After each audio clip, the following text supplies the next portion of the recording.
بسم اللہ الرحمن الرحیم۔ السلام علیکم دوستو، امید آپ سب خیریت سے ہوں گے۔ ایک تاجر کی بیوی تھی، اللہ تعالیٰ نے اس کو نیکی بھی دی تھی اور حسن جمال بھی دیا تھا۔ وہ زندگی گزار رہی تھی، اس کا خاوند سفر کے لیے کسی دوسرے شہر جاتا تھا۔ کچھ دنوں کے وقفے سے اسے اس شہر جانا پڑتا تھا، وہاں اسے رہنا پڑ جاتا ہے۔ اب اس کی بیوی نے یہ محسوس کیا کہ اس کے خاوند کا قیام وہاں زیادہ ہونے لگا، لہٰذا اسے احساس ہوا کہ کہیں اس نے وہاں دوسرا گھر تو نہیں بنا لیا۔ چنانچہ اس نے اپنی اعتماد والی ایک خادمہ سے کہا کہ تم اس کے پیچھے جاؤ اور دوسرے شہر میں جہاں رہتا ہے وہاں ہمسایوں سے جا کر معلومات حاصل کرو۔ جب اس نے وہاں سے معلومات لی تو پتہ چلا کہ چونکہ اسے وہاں 10-15 دن رہنا ہوتا تھا، اس لیے اس نے وہاں کسی عورت سے نکاح کر لیا تھا اور اسے ایک گھر بھی لے کر دیا تھا جہاں وہ جا کر رہتا تھا۔ گناہ نہیں تھا، البتہ اس نے دوسرا نکاح کر لیا تھا۔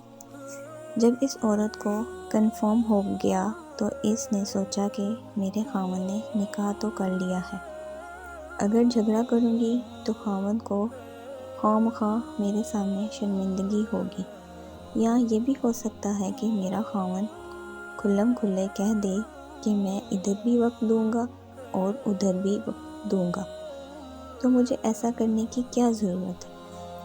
جو محبت کی مستعد میرے اور میرے خاوند کے درمیان ہے، کیوں نہ میں اس کو برقرار رکھوں؟ یہ سوچ کر اس نے پردہ رکھنے کا ارادہ کر لیا۔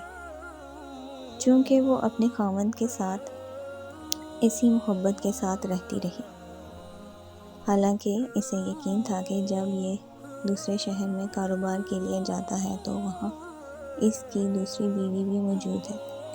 اللہ کی شان کے کچھ ہی مہینوں کے بعد خاوند کی وفات ہو گئی۔ جب وہ خاوند کی وفات ہوئی تو اس کا جتنا سرمایہ تھا وہ سارا کا سارا اس بیوی کے پاس تھا۔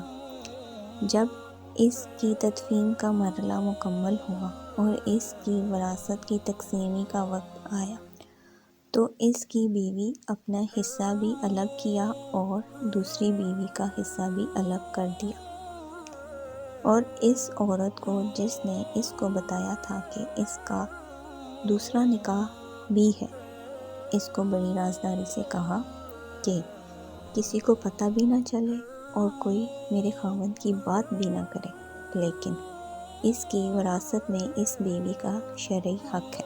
مجھے قیامت کے دن اللہ کے ہاں جواب دینا ہے، اس کا حق میں نہیں کھا سکتی، لہٰذا یہ پیسے لے جاؤ اور اس سے کہو کہ تمہارا خاوند کی وراثت میں سے یہ تمہارا حصہ ہے، اسے وصول کرو۔ وہ عورت وہ رقم لے کر خاتون کے پاس گئی، وہ کافی ساری رقم تھی۔ اس نے جا کر اس سے بات کی کہ اس کے خاوند کی وفات ہو گئی ہے اور اس کی بیوی نے اس کی وراثت میں سے تمہارا حصہ نکالا، کیونکہ تم بھی آخر اس کی بیوی ہو۔ وہ اگر تمہارا حق کھائے گی تو وہ قیامت کے دن اللہ کو جواب نہیں دے سکے گی۔ لوگوں کو تو پتہ نہیں مگر اللہ کو تو پتہ ہے، لہٰذا تم یہ اپنا حصہ وصول کر لو۔ اس عورت نے وہ رقم پکڑ کر کہا کہ اللہ اس کا بھلا کرے، وہ کتنی نیک عورت ہے، وہ کتنی اچھی عورت ہے جس نے میرا خیال رکھا۔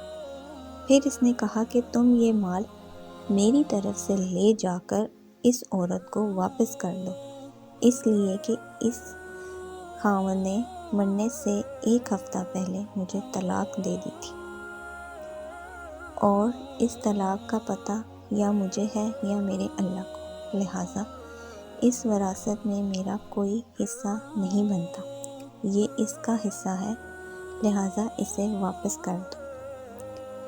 اثار اور خدا خوفی کی ایسی مثالیں آج کے دور میں کم ہی ملتی ہیں۔ جزاک اللہ۔